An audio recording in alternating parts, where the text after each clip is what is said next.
How's it going, guys? Welcome back to the channel. As you probably saw by the title, or maybe you're questioning yourself, should you buy a car, like a sports car or a Japanese car, and join the car scene? Or should you buy a truck and mod a truck and join the truck scene? Well, here's some info that I have for, well, being both. So, for starters, these are kind of extreme models of each, because this right here is my 1999 Ford F-250 with the 7.3 liter Power Stroke diesel. So this is obviously a diesel truck. It's not like your regular F-150 or Toyota Tacoma or, you know, stuff like that, which, I mean, you could also consider a truck, but this is kind of like, you know, a little bit more extreme of that, I guess, because, you know, it's a diesel, turbo diesel, whatever, full-size truck.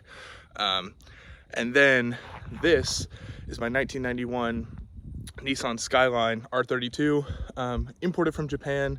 So it's a GTS 25 Type S. So there's the RB25, and it is rear-wheel drive, not all-wheel drive, but it is right-hand drive, manual. So I'd say that's kind of extreme as a car. It's not, you know, something normal like a 350Z over here. Anyway, or, you know, like a Mustang or something like that, which I'm not hating on. I'm just saying these are both kind of extreme models. So the first segment here is going to be comfort. This car, as you could probably tell by this, I'm 6'7", so I'm a big guy. I'm obviously not a skinny guy either. This car, when I get in the morning, I have to put my head sideways in, knees touch. So not a super comfortable car, not a lot of leg room at all. I also have a 12-inch subwoofer behind the driver's seat, so that makes it even harder on myself. My 12-inch subwoofer obviously does not help the case at all. It's in a massive box and I have to put my seat forward, so that's part of it. Also, like how comfortable it is for people that ride with me, not at all. So it has back seats, tiny back seats. All my friends complain whenever I bring this to pick them up. They're always like, why'd you bring that car? There's not even back seats. And also, like I said, the sub takes up half of it, so that doesn't help. Passenger seat, everyone says passenger seat is actually pretty comfortable. I'm not gonna be showing interiors in this video because they're both pretty dirty, the truck and the Skyline. So I'm just gonna be kind of explaining it. You can do your own research on what the interiors look like, but not very comfortable. Moving on to the truck. So the F-250, very comfortable. I mean, I get in, I have tons of leg room.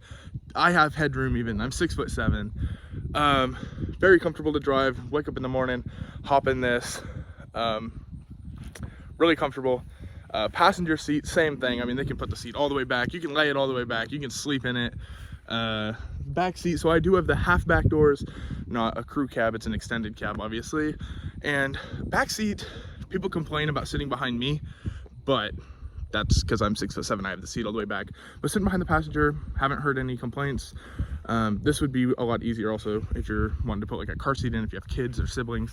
This, I don't even know if you could fit a car seat in the back of. But obviously, that's not what you're buying a Skyline for. If your wife tells you about a family car, don't buy a Skyline, don't do it. But anyway, moving on to the next subject, I guess, which is practicality. So practicality for the Skyline is not very great gas mileage. I drive rough on it, obviously, so I probably get maybe 16, 17 miles per gallon in this, which is not good at all for a 2.5 liter. So bad gas mileage. Driving it in the rain or weather or anything like that, I can't even do that because of my carbon fiber hood, because it's vented. So this car gets parked up whenever it rains.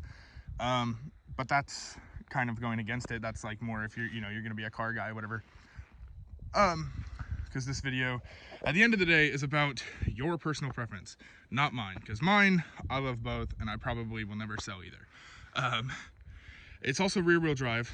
This car originally came with what's called HICUS, which is four-wheel steering. It's been deleted, so it only steers with the front wheels, not the rear wheels. So this car is kind of like a drift car, I guess you could say, since it is rear-wheel drive and it's converted from HICUS. So in the rain, I mean, you hit a corner, you're sliding it. So yeah, not super great in weather. I definitely wouldn't drive this car in the ice or anything like that. Perfect summer car though. You hop in, you know, it's got a 5-speed manual. It's super fun car. Trunk space, the trunk is actually pretty decently sized. I know a lot of like cars you can get have, you know, like if you buy a hatchback Civic or something like that, if that's what you're looking at for a car, I mean, you're gonna have a lot more trunk space and everything than I am. Keep all of that in mind. Moving on to the Ford, the back seats. So I do have the back seats. I get enough space there to kind of do whatever I want. I mean, I can pretty much fit whatever I want in the back seat if I'm moving anything or whatever. And then if I can't, I have the bed.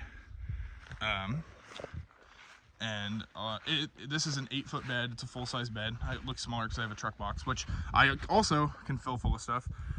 But it's a full bed with lining, so I haul my quads, which aren't out here. But I pull this trailer. I pull this big giant trailer. The thing is huge. Cornering with that is not fun. Where this guy's just a little old Chevy bed. I can pull whatever I want with it. You can't pull anything with the Skyline at all. Where this, I mean, I can pull literally anything. Big campers, I can put a camper on top, big trailers, haul cars from shows. Like I can haul this car to different things. And yeah, very practical. I'll show you some clips right here of where I am actually using this thing as, well, a truck. Donut dude and stuff like that. And you have save Casey because you got a Subaru like an idiot. Old 7.3 doing its thing. So as you just saw, I do actually pull a trailer with it. I'm not one of those guys, and I hold quads and stuff in the back of it. I'm not just one of those guys that's like, oh, I'll hold a trailer one day, which can happen to you guys actually. So also practicality, in this I get about 15-16 miles a gallon. So honestly, these guys are about the same. This guy's also about to get a hydro chip, where then I'll be able to get at least 20 miles a gallon. So this will actually be getting more miles per gallon than that. And this, you have to run premium through, which is the same for a lot of sports cars. So keep that in mind. Like right now, I know gas prices are obviously gonna change, but gas prices for premium is almost a full $1 more expensive than diesel. Diesel is the same price as regular right now. So this is actually cheaper to drive than that, which is kind of scary. The world we're living in right now, that you can drive this easier than that on your wallet. So that's definitely something to keep in mind. Obviously that'll change. I've seen diesel more like if you live in a big town, diesel is going to be more expensive than like regular gas. And if you get like a Honda Civic, you know, that gets 30 miles a gallon, and that's your car you're debating on, or a truck, then I mean you're obviously going to get good miles per gallon, and you can run regular in it. So that's that. Let's see, for practicality, I can take my grandma shopping in this, put all her shopping bags in the back, where there's not much room to haul any groceries at all. The trunk is, like I said, decently spaced, but not great. Obviously it's not, you know, a Ford Flex, which I also drive. Anyway, yeah, if you're going for full practicality, you probably shouldn't be watching this video anyway. You should be buying a grandma car. So yeah. Okay, so next I'll show you guys the exhaust clips. I know it's not gonna like be a huge difference, but you know, you shouldn't base your opinion off what the exhaust is gonna sound like, even though I probably would, because let's be real, I said car guys and truck guys, not own a car versus a truck. So here's the exhaust clips.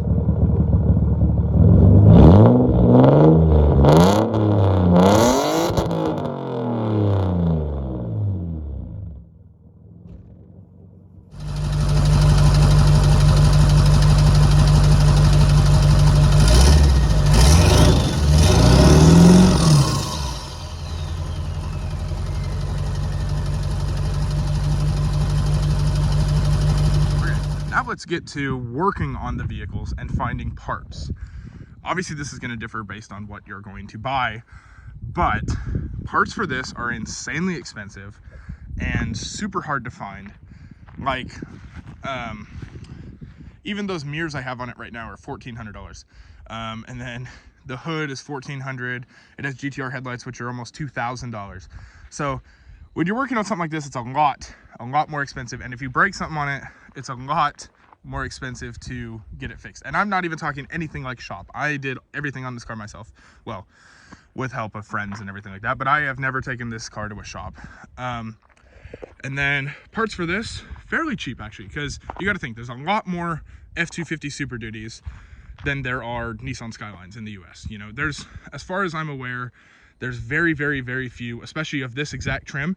And like, when you go on anything like eBay or AutoZone or any website you're gonna use, like even Walmart, and you're trying to type in your car to see parts that fit, like guaranteed fit, Skylines aren't even an option. So if you're looking at an import or anything like that, that they don't make a version of here in the States, do all your research before you buy one, because you have to know, because like, even if I look up things that'll fit, you know, intake manifold or whatever for a Nissan Skyline R32, everything you're gonna find is for GTR, maybe GTST. You're not finding anything for a GTS 25 Type S. You're not finding it. You have to know the engine and know other vehicles that engine is in, and then buy parts that fit that and do all your measuring and everything before you actually order. Very complicated to buy parts for. This, very easy to find parts for. Pretty much any website, anything you're gonna find and look up and do, they're gonna have parts for this. They share a lot of parts with everything. So like, pretty much any Super Duty up until like the facelift, and even at that, most other parts still fit like from here back. So yeah, it's very simple to find parts for. One Google search or one eBay search, easy. Also, a lot of the parts other than stuff for the bed, like interior parts and engine parts and like front grille area parts and all that, all come off Excursions as well. So I mean, parts are even easier to find because you can get them cheaper if you look them up that way too, instead of looking up the truck ones, because there's less people buying those. But yeah, and there's tons and tons and tons of videos on how to work on these, where these, there's almost none. Like if you look up this car on YouTube, there's like one person that owns one of these other than me, like of this exact trim, and he doesn't show how to work on them. So maybe I start making videos, but again, I don't know how many people own these and want to start working on them. So yeah, if you have one and you're interested, definitely leave a comment down below. And if you're still watching, leave a comment down below of the fire emoji. So yeah, and leave a comment with the fire emoji and the like 100 emoji if you're new here and still watching. And I'll subscribe back to you if you do that. So there we go. Now let's talk about like which one's more fun to drive. I'm sorry for these being so dirty.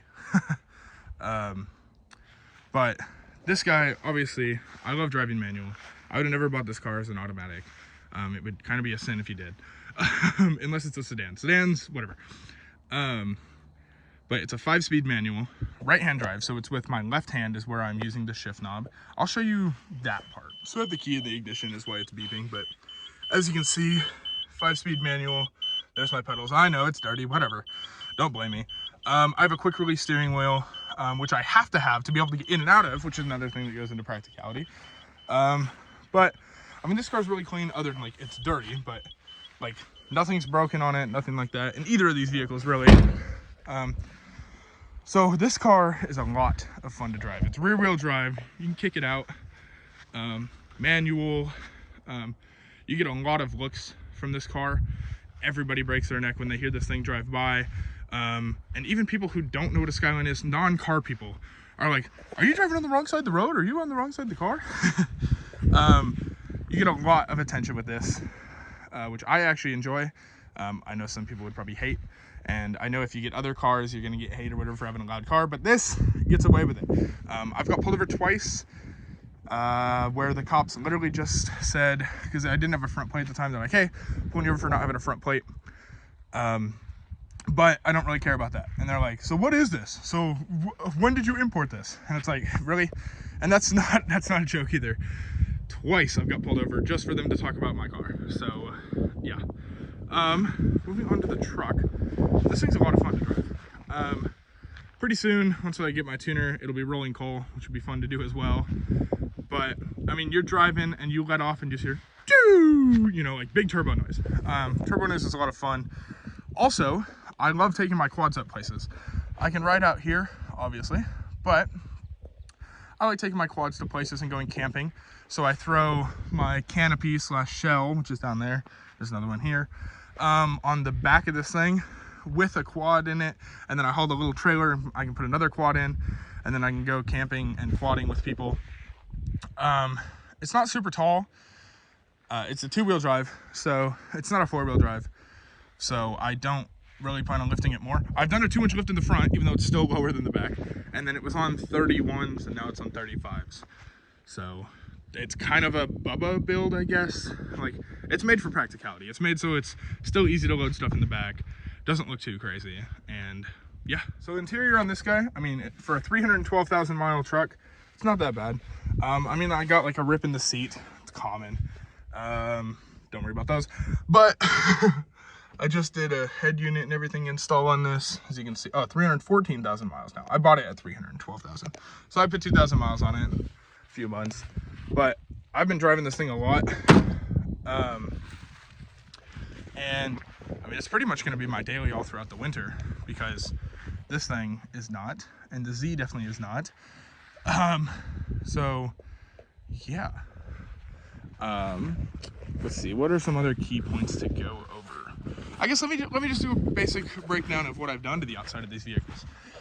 I'm not talking about interior engine mods right now. So the Skyline, it has skirts off a Urus kit, which I had and then traded for stock GT ST front and rear bumper, because I like the way it says Skyline in the back, and I live on a mile-long gravel driveway and it got destroyed on my driveway, and he still traded. So let's see, carbon fiber hood, carbon fiber mirrors.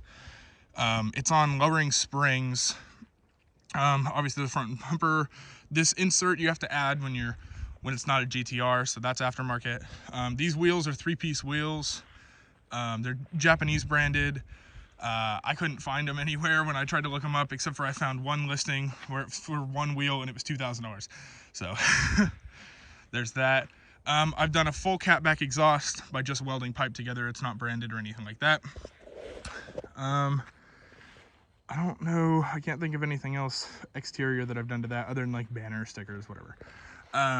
So yeah, moving on to the truck, the F-250. I bought this grill, I need to repaint it. It originally had some weird chrome one. It was like a full grandpa truck when I built it. It had like a weird rusted out rack thing, and it was sitting squatted because it wasn't leveled. So I've done a 2-inch leveling kit, wheels and tires, 6.0 conversion headlights, because it used to have the ugly 3-piece because it was pre-facelift, obviously. It's 99. And then, let's see here. I've done the like rain guards on the windows. I added the toolbox for $5. I got a hitch, which, whatever. Aftermarket taillights, which light up kind of in a weird pattern, which you saw in the trailer videos. And then I got, so it has rhino lining bed liner, and then a third brake light.